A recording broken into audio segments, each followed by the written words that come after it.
Alright, here we go. Moment of truth. We'll find out if my tutorial videos are worth anything.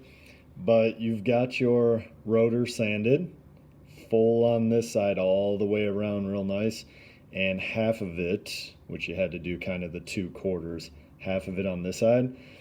And then the biggest thing before you really try is it's got to be symmetrical. So like I said, this axis has to cut perfectly through the middle. If more of this loop is on one side, then it'll just be lopsided and it'll always want to be that way.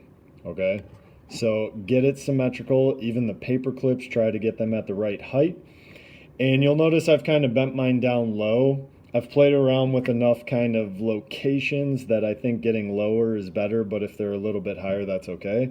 But the final thing is now we need to introduce the external magnet that our solenoid is then going to interact with. So again, think of this as an electromagnet. I know it doesn't have the iron bar, but once the current's running through this, it's magnetized and it'll then interact with this. You can see it's already rotating when I bring it near there.